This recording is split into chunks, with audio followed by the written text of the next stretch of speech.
Why did you want to become a police officer? It was something I wanted to do ever since I was a little kid. There was an officer that was in my neighborhood that I looked up to that was very nice to me and my brothers. We was our first black family that moved into our neighborhood in Shavley, and we experienced a lot of racism and a lot of issues. And for that officer to take the time to be nice to us and treat us well, and he brought us candy. He was just a real nice guy, and I always remember that. He used to ask me all the time, you know, son, what do you want to do when you get older? And I told him I wanted to be a policeman like him.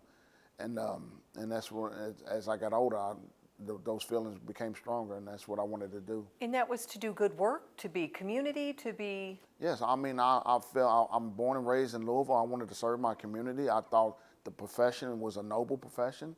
You know, I just thought there's something that I can easily do, especially coming from a Marine Corps background.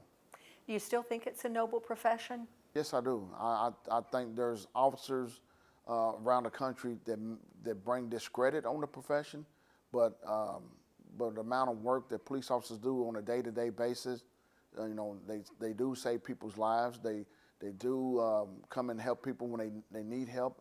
There's a lot of things that they do that has anything to do with criminal activity as well, and all of that stuff is just overshadowed by the actions of bad officers. Let's talk about that video that's proven to be the tipping point. When you watched the George Floyd video, what you thought as you saw that? I mean, it brought tears to my eyes the first time I watched it. And it was just something I couldn't understand why they took the actions they did. I didn't understand, you know, officers are not trained to put their knees on anybody's neck. That's considered using deadly force.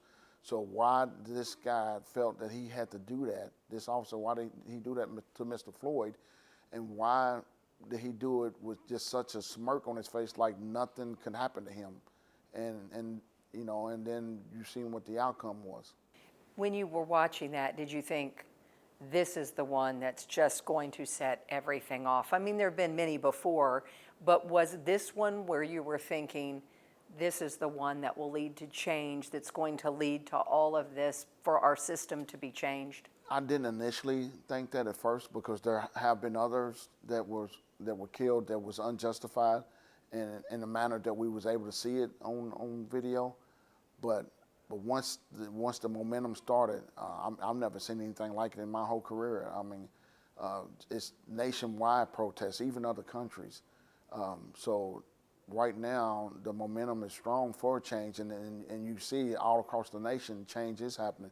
There's people are different municipalities are changing some of the ways like they're banning chokeholds. There are all kind of reform that's coming out of this, even from the federal level. So I've never seen anything like that in my lifetime. So after this is all said and done, it's going to be a lot. Policing in America is going to be a lot different. And as a fellow police officer, you welcome that change. We've talked about that you said that is needed change that should be happening. Yes, it should be. It should be. If the police department has to work for all communities, for all citizens. And for the most part, it does, but there is a big disconnect from the black community and police departments around the country. There's a lot of mistrust. So, you know, Louisville's not the only department that's facing this. It's all over the nation. But there is, change has to come. I mean, it has to be, the community has to trust our police department.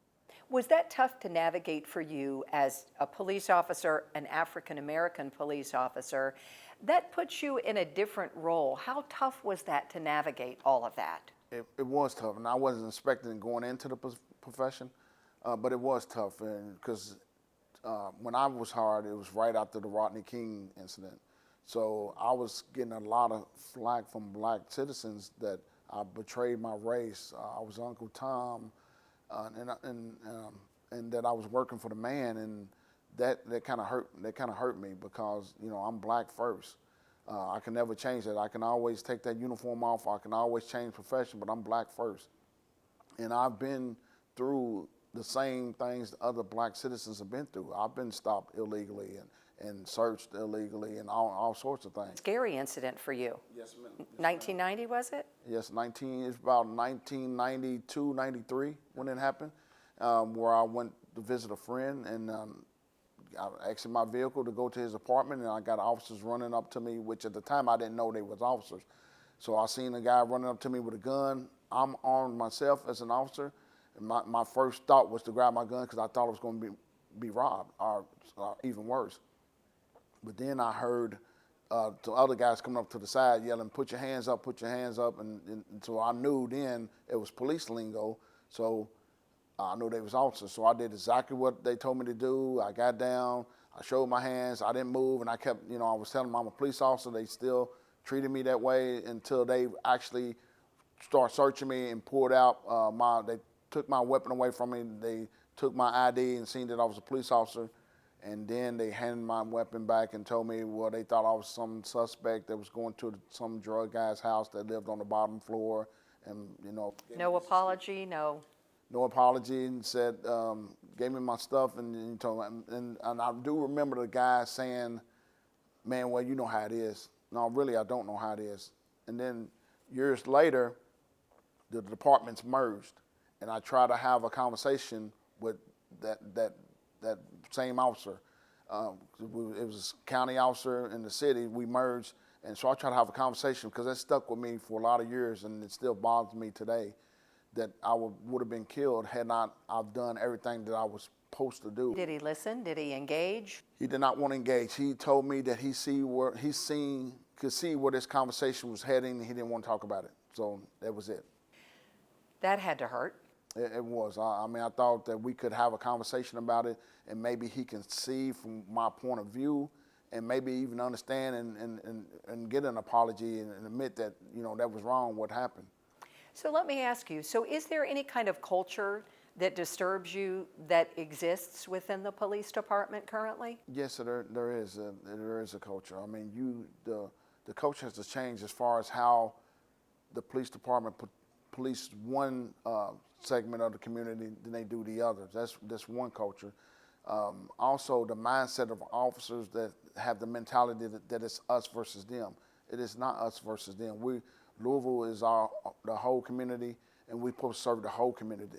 There's no us versus them, and that's a mentality that we have to get out of the police department as well. Let me ask you, one thing that I wanted to touch on in all your time there as an African American who'd been there 27 years, for heaven's sakes, and had been, worked your way up and all of the above. Did anybody in leadership, did anybody ever come to you and say, "Andre, give me your perspective. What do you think? What could we do better? What should we be doing? How would you evaluate us?" Did that ever happen? That never happened. Nobody in command ever asked my opinion or asked for my insight on anything when it comes to relationship or relations with the community or anything. And I don't know if those conversations ever happened with any other black officer that was in my position as well. Did that ever strike you as odd? Now that you brought it up, yes, it did. You would think that, and we had, Louisville Police Department has had incidents of their own, several prior to this one happening. And you would think that sometime during one of those incidents, maybe somebody would have reached out to some black officers. In order to correct a problem, you have to acknowledge it first, right? Yes. And maybe, is that a pitfall? I think so, because I've never heard anybody in command and I've never heard anybody say there is a problem, acknowledge there is a problem. And I'm not doing this just to tear down the police department, because there's a lot of good, and you're the first to say that. Yes, so I would say 95%, even and maybe even higher, officers want to do the right thing. They are out there doing the right thing, and they do a good job every day. It's just the few that causes controversy, that have controversial shootings or treat the public bad, those are louder. That's what you see the most on television, and it overshadows the good work that everybody else is doing. Is it tough to weed out bad police officers? It's extremely tough. It's a process to get officers fired. So citizens have to, if they do complain on an officer, they have to follow through, because if they do not follow through, then that complaint goes away. That complaint is no longer valid because the citizen failed to follow through on it. We also need officers to follow through. We need officers to, if they see something, tell somebody, or at least at the very least correct that action and pull that officer to the side, so this will not be tolerated. But they need to take it a step further and talk to supervisors, because it has to be a paper trail on officers who are doing the wrong thing to get rid of them. You have to document it. If it's not documented, it didn't happen. So the mayor just talked about this duty to intervene. What do you think about that? Will that work? I don't know if it's a work, if it will work or not. It should. I mean, that's the first that it's been ever. That's the first time I ever heard something like it put in our policy. A step in the right direction? Step in the right direction, and now it mandates officers to do something, because now they can be held accountable as well if they don't take action, or if they don't do, if they see something wrong being done, if they don't take action. Now, not only would that officer that's committing the offense will get in trouble, but now the officer who didn't step in or who didn't do anything. Now, I understand it puts officers in an awkward position, but in order to have the culture change, you have to make those tough decisions. And as an officer, it's the right decision, so you have to make those decisions. So let's talk about the fact in the Breonna Taylor case, action now being taken against one of the officers, Brett Hankinson. Your thoughts on that when you heard that the mayor is moving forward with that firing? I think it's a step in the right direction. I think that from what I understand of the case, with him shooting the way he shot into that apartment, putting not only everybody inside at risk, but he put neighbors and other citizens at risk. And his colleagues. Yeah. And his colleagues as well, who was trying to make entry. So putting everybody at risk like that, you cannot have officers you can't have officers doing that. So I mean, we're trained to acquire our target, to have target acquisition, visualization of our targets. So you just can't start shooting at random. We're not the military. We're not laying down suppressive fire. We're a police department, and you have to identify your target. You just can't just start shooting blindly into an apartment, and then also where those rounds are hitting neighboring apartments as well. Let's talk about the protests that are happening, because I know it's a tough position for police to be in, but peaceful protests, in support of that? 100% support of peaceful protests. That's the rights of all Americans, no matter what the issue is. And I think this is a very tough issue. It's an issue that should be protested. It should change should come from it. And I agree 100%. I just hate to see my city get businesses looted and places burned down, and people taking the opportunity to conduct criminal activity in the name of protest. It doesn't do the cause any good. And it's shameful that they're attaching it to what happened to Breonna Taylor to conduct criminal activity. So let's say I'm ordaining you chief today, and I would say, what are the top 3 things, because you've been in that department for 27 years, so you're chief, you come in and tell me the 3 key things that you would do immediately. The first thing I want to do is I want to meet with the public. I want to meet with the African community.